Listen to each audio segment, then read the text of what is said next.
Bonjour et bienvenue dans ce nouveau podcast de C'est la merde. Alors, comme prévu, on a dit qu'on allait parler bouquins.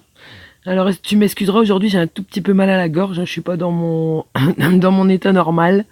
Donc si ma voix part un petit peu en vrille et que je me mets à tousser, j'essaierai de mettre sur pause. Je suis pas encore non plus une super spécialiste de l'enregistrement audio, comme tu peux le constater. J'ai beaucoup de choses à dire, mais alors sur la technique, pour savoir comment le mettre en place, je vais apprendre un petit peu en même temps que je vous le raconterai. Enfin, voilà, c'est le début pour ça. Alors, sur les bouquins, alors je vais t'expliquer un truc. Je suis en train de ranger ma maison. Parce que j'ai lu, j'ai envie de dire comme tout le monde, un des best-sellers du moment, La magie du rangement de Marie Kondo. Alors, je suis pas d'accord avec elle sur beaucoup de choses. Elle veut jeter, absolument jeter. Donc en fait, c'est une nana qui a commencé à débarrasser chez elle. En fait, elle est passionnée de rangement depuis, mais vraiment toute petite. Et elle vide sa maison par sac poubelle entier. Bon, ça, par contre, c'est pas du tout ma came.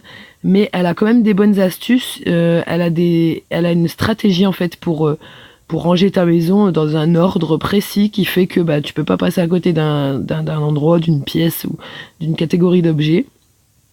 Donc ça, par contre, j'ai apprécié.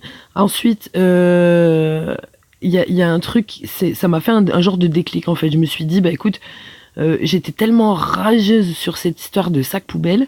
Je me suis dit, écoute, je vais débarrasser moi aussi, mais je vais pas le faire à la Marie Kondo. Voilà, je vais le faire à la Marion Cousin.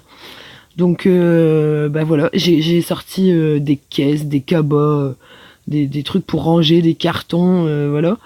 Et puis j'ai commencé à trier les objets de la maison, mais par catégorie, pour pouvoir ensuite traiter une catégorie à la fois. Mais je me suis rendu compte qu'en plein milieu, je me suis arrêtée. Enfin, il y a une catégorie d'objets qui m'a fait faire un break, un genre de break. C'est les bouquins.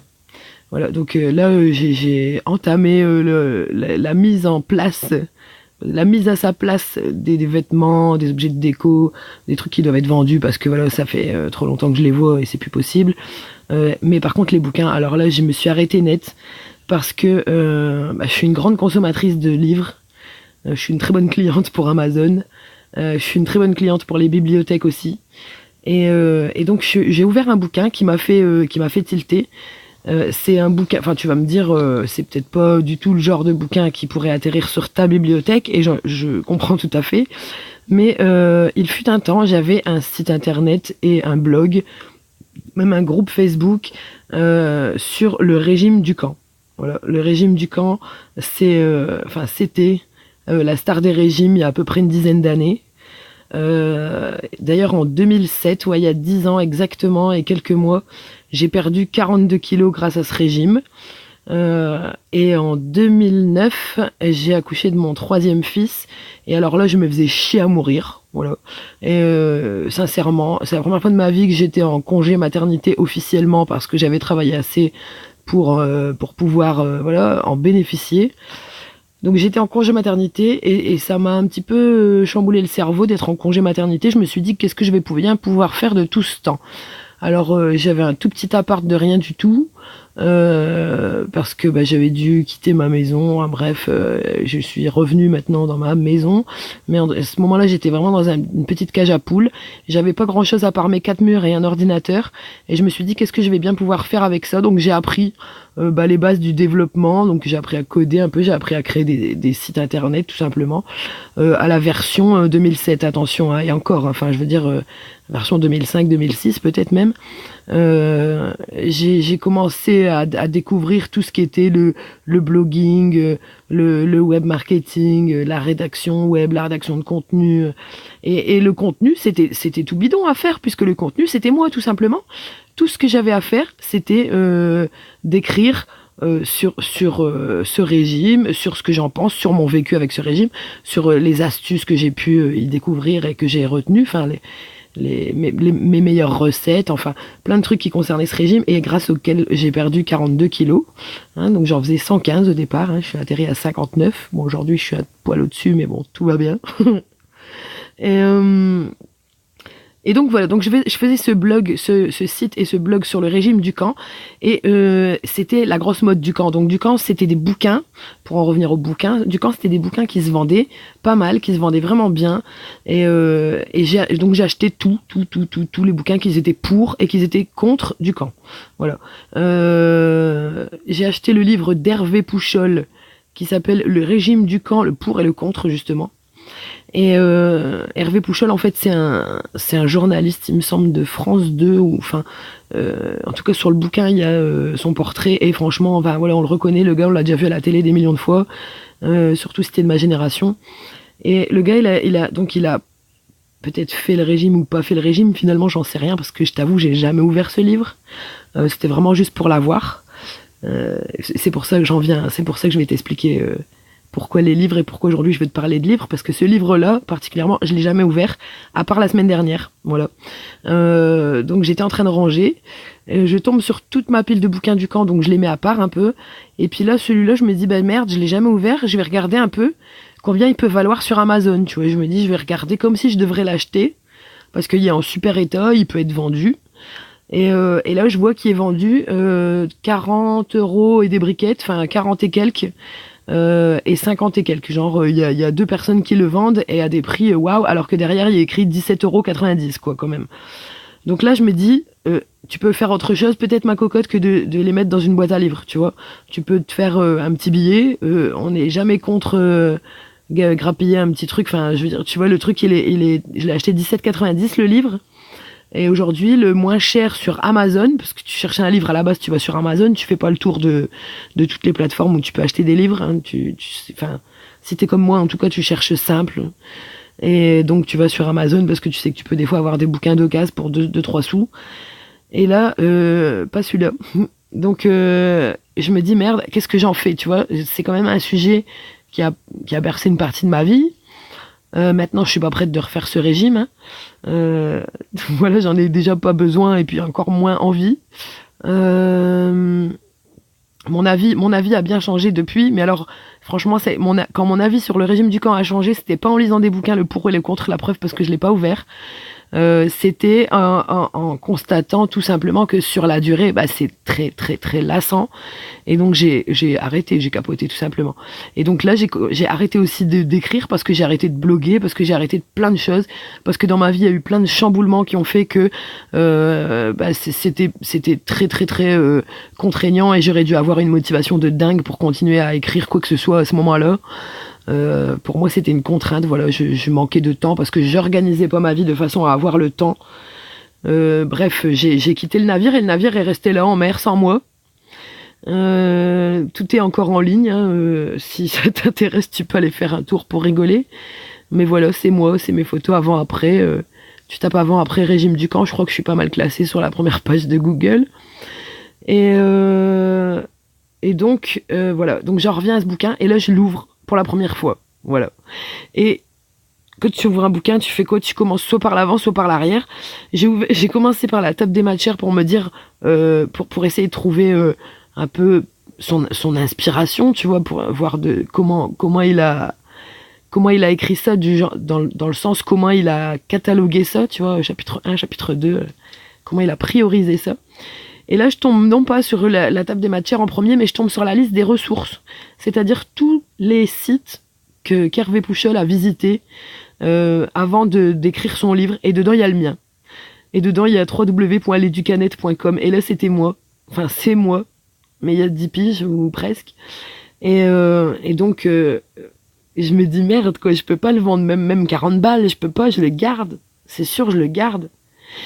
Et là, tu te dis, t'es en train de ranger que tes bouquins. La priorité aujourd'hui, c'est tes bouquins. Tu viens de découvrir que tu peux te faire, je vais pas dire des couilles en or, mais tu peux te faire un bon petit billet. Et là, à l'approche des fêtes, c'est toujours sympa de se faire un petit billet. Parce qu'on vient de faire chauffer la carte bleue pour les enfants, et du coup, personne refuse de se remplir un peu les caisses autour de Noël. Ça, c'est sûr et certain. D'ailleurs, pourquoi les étrennes, c'est début janvier, tu vois, c'est un peu pour remplir la caisse. Je me dis, je fais quoi? Donc je change ce livre de pile, je l'enlève de à vendre et je le mets dans à garder. Bah ouais, je le mets dans à garder. Voilà, celui-là je le garde. Celui-là, je vais le garder. Par contre, tous les autres de Ducamp, du coup, comme j'en garde un, tous les autres qui concernent Ducamp, tous les livres sur le régime Ducamp, mais qui sont vraiment la base, qui sont écrits par Ducamp d'ailleurs, et qui t'apprennent à faire le régime tout simplement, pas les avis. Tout ça, ça dégage. Hop, je fais un paquet, je fais un gros pack. Celui qui veut acheter le tout, eh ben il peut l'avoir. Je vais pas dire à son prix, mais voilà, à négociation, à la brocanteuse un peu. Et voilà, faut faire de la place. Il y a un moment, faut arrêter de garder que des souvenirs et que des bouquins que tu gardes parce que t'as kiffé la couverture. Amazon, aujourd'hui, tu peux acheter des bouquins pour des fois vraiment pas cher, mais la preuve est que tu peux aussi des fois vendre des bouquins t'en tirant un bon prix. Donc c'est quand même un bon plan, un très bon plan. Donc voilà ce que tu vas faire aujourd'hui. Aujourd'hui, tu vas prendre tous les bouquins qu'il y a chez toi. Mais alors, tous les bouquins. Ça veut dire que tu vas prendre les magazines, tu vas prendre les livres des enfants, tu vas prendre les livres de blagues à la con qu'on lit dans les chiottes, tu vas sortir tous les bouquins qu'il y a chez toi, parce que là, c'est la merde. Tu vois, il y en a sur ta table de chevet, il y en a dans ton salon, il y en a en dessous de la table basse. Je suppose si c'est comme moi. Ou alors, t'es pas bouquin du tout. Tu vois, ça se peut aussi que tu me dises, bah écoute, je me sens pas concerné. Si j'ai un bouquin, ça doit être les pages jaunes. Enfin bref, voilà. Donc, tu peux aussi ne pas te sentir concerné. Mais si t'es une maman bouquineuse comme moi, et je sais qu'il y en a, mais il y en a vraiment, fais le tri, parce qu'il y a des trucs, c'est bon quoi, ça prend la poussière, tu les ouvriras plus jamais. À quoi ça sert de se faire une bibliothèque à un moment donné, si c'est pas pour garder, tu vois, c'est ta bibliothèque. On dit jamais j'ai une bibliothèque, on dit voilà ma bibliothèque. Parce que ta bibliothèque, c'est la collection de tous les livres que tu es prêt à relire ou que tu veux relire. Et tu sais très bien que tu vas te les taper une fois de temps en temps. Comme il y a des films que tu vas et revoir. Et voilà, c'est le film cultissime pour toi par excellence. Bah là, il y a des bouquins, c'est pareil. Et donc, tu t'en fais une sélection. Voilà, à un moment donné, faut faire de la place parce que tu peux pas garder et payer des mètres carrés pour stocker des choses que tu vas jamais plus regarder. C'est tout. Faut arrêter de se mentir à soi-même. Si t'as, je sais pas moi, 300, 600 bouquins, il n'y a pas 300 ou 600 bouquins que tu vas relire encore plusieurs fois dans ta vie. Il y en a peut-être 10, il y en a peut-être 100, il n'y en a pas 300 ou 600, tu vois. Grand max, il y en a 150, allez. Et encore, je suis gentil. Je te parle pour une personne, hein, pour toi tout seul. Je te parle pas des bouquins de toute la famille. Donc voilà. Donc c'est comme je t'avais dit, hein, on a parlé bouquins aujourd'hui. C'était prévu, c'était au programme. Donc là, je vais pas te sortir demain, on va parler de ci, demain on va parler de là, parce que vraiment, je t'ai annoncé un peu déjà la couleur dans les 2 premiers podcasts. On va parler principalement de comment tu peux hacker ta life pour qu'elle ait un sens, pour redonner un sens à ta vie et arrêter de faire de la merde et arrêter de faire n'importe quoi et arrêter d'ignorer et d'ensevelir tout ce que nous ont laissé les siècles et les siècles passés. Parce que c'est pas d'aujourd'hui, tu vois, la façon qu'on vit maintenant, il y a plein de trucs qui sont vieux comme le monde. Il y a des lois qui sont vieilles comme le monde et sur lesquelles on s'appuie encore. Il y a des façons de faire les choses, il y a des façons de vivre la vie qu'on vit qui sont vieilles comme le monde et qu'on va pas réinventer là maintenant. Mais il faut quand même que tu prennes en compte qu'on est en 2017, qu'il y a des choses qui ont évolué, que les enfants sont devenus ingrats, qu'on a accès à Internet à chaque seconde, partout et à tout moment. Et en prenant ce paramètre en compte, il faut que tu comprennes ça, voilà. Tu prends ce paramètre-là, tu prends le fait qu'on est en 2017, et tu prends le fait qu'on a des acquis. On a des choses qui sont maintenant inscrites dans nos gènes, qui pourraient être inscrits à une espèce de constitution, je ne sais pas comment, qui régit la façon de vivre, non pas standard, mais sensée. La façon de vivre qui devrait être, parce qu'on fait trop de choses insensées, on fait trop de choses à contre-courant, on fait trop de choses qui sont pas nos vraies valeurs. Il faut revenir à ce qu'on est vraiment. C'est ça dont je parlais au départ. C'est dans le premier podcast, il faut revenir à qui on est. Et il faut que tu fasses des choses qui te ressemblent toi. Et moi, maman bouquineuse, je vais faire quelque chose qui me ressemble à moi. C'est que je vais faire un gros tri et je vais garder une bibliothèque qui me ressemble à moi. Et je vais enlever tout ce qui ne doit pas être dans une bibliothèque qui ressemble à moi. Donc, si ça a un prix encore aujourd'hui, bah, je le mets sur Amazon, je le vends, parce qu'en tant que particulier, tu peux vendre sur Amazon, c'est leur centrale, tranquille. Enfin, voilà, si tu vends quelques bouquins de temps en temps, t'es pas obligé d'avoir un compte vendeur pro. Et puis les bouquins qui sont moyennement vendables, hein, les trucs de 1988, et ben ça va dans la boîte à livres, puisque de toute façon la boîte à livres, c'est pile ou face. Soit ça va cultiver quelqu'un qui a pas envie de se payer un bouquin ou qui a pas les moyens de se payer un bouquin, ou soit ça va finir en barbecue, parce que oui, il y a des gens qui viennent chercher dans les boîtes à livres pour allumer les barbecues. Maintenant, c'est pas de saison, donc à mon avis, l'hiver, la culture prend un bon petit coup de pied au cul. Sur ce, je te dis à demain, et surtout pense bien à tout ça, et essaye de faire un petit tri chez toi. Même si c'est pas les bouquins, t'es peut-être plus CD, t'es peut-être plus vinyle, mais il y a des choses qui prennent la poussière et que tu ne poseras plus jamais l'œil dessus. Ciao!